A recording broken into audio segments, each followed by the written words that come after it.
Hello and welcome to episode 68 of the podcast. This one is going to be a brief episode focusing on my review of a really interesting science fiction book from 1977, specifically Gateway by Frederik Pohl. The book won several awards upon its original release, and it's also part of the SF Masterworks series, which makes it fairly easy to get hold of these days. That particular edition of the book also has an afterword by the British SF author Alistair Reynolds, who found it very influential on his own work, so it's really worth reading that as well. Another interesting detail is that the cover art for the first edition of the book was done by the very famous SF and fantasy artist Boris Vallejo. You can see that particular version published on the text version of this review on my site andyjohnson.xyz. And as normal, there'll be a few little extra items of interest at the end of the episode. So with all that being said, let's get to it.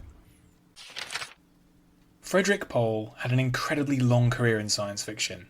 He wrote, edited, and worked as an agent for over 70 years, from the early 1940s right through to the end of his long life. Gateway is a key work in the second wave of his writing career, which began in 1969 after a long spell helping others to get their stories published. Originally serialised in Galaxy magazine, Gateway was a major success, which won both the Locus and Nebula Awards for Best Novel, and the John W. Campbell Award. Robinette Broadhead lives on a bleak, desperately overpopulated future Earth. Working in the grim food mines of Wyoming, he longs for a break and finally gets one, a lottery win. With his prize, Broadhead buys himself a trip to Gateway, a hollowed-out asteroid found concealed within our solar system. Once used by the mysterious vanished alien He-Chi, this rocky enigma contains 1,000 of their highly advanced starships. Gateway is the centre of a star rush, humanity's chance to explore and exploit the galaxy. Broadhead hopes to strike it lucky, to crew a He-Chi ship that might discover alien relics. Success could mean fame, fortune, and a life of luxury. The starships, though, are as inscrutable as they are powerful.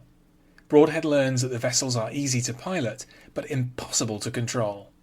Any trip out is not only long, cramped and squalid, but could see its crew come back empty-handed, if they make it back at all. With Gateway, Frederik Pohl came up with a useful solution to the problem that faster-than-light travel presents to science fiction writers. In the novel, humans have no need to develop this technology. It just lands in mankind's lap, courtesy of the disappeared He-Chi. What Pohl crafts is anything but easy wish fulfillment, however. Gateway itself is a mostly miserable environment, little better than the exhausted Earth that prospectors have left behind. He-Chi ships are barely fit for human habitation, and while they're extraordinarily fast, their pre-programmed journeys can take months or even years. At times, crews have starved to death before even glimpsing their destination. The story suggests that huge technological leaps can do very little to improve humanity's lot. In this future, faster-than-light travel is at the touch of a button, but rapacious capitalism survives intact. Gateway is dominated by a monolithic corporation, which has desperate prospectors gamble with their lives for a slim chance at a big payday. The corporation jealously guards its control over He-Chi tech, but places almost no value on workers' lives. After all, a ship is irreplaceable, but for every dead prospector, many more stand ready to take her place. The novel alternates between two types of chapters. The longer chapters recount Broadhead's experiences on Gateway and his trips into space.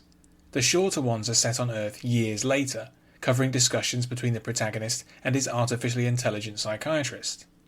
It becomes clear that Broadhead hit pay dirt during his time on Gateway, and became vastly wealthy as a result.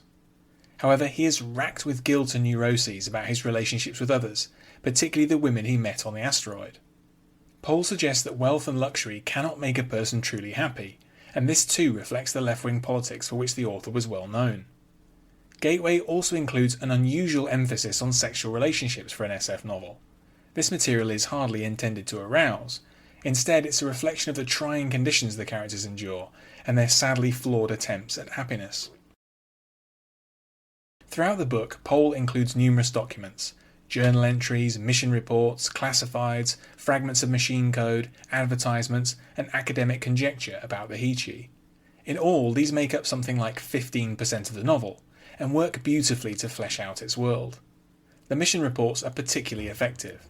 In just a couple of hundred words, Pohl captures the vast risk of operating out of Gateway and the miserable deaths that await the crew of a mission gone wrong.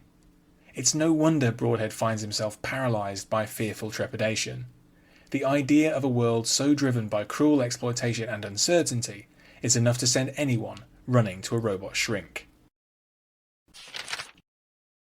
Alan Brown published an interesting retrospective on the book in 2019.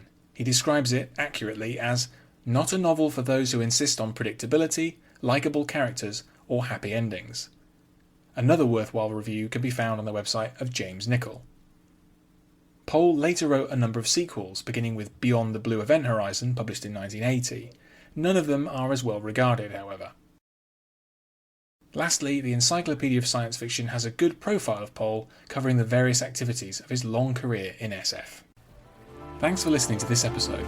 You can find more of my writing in text and audio form at my site andyjohnson.xyz. You can also find me on Twitter at AndyJohnsonUK, and you can support me at patreon.com/AndyJohnson. Catch you next time.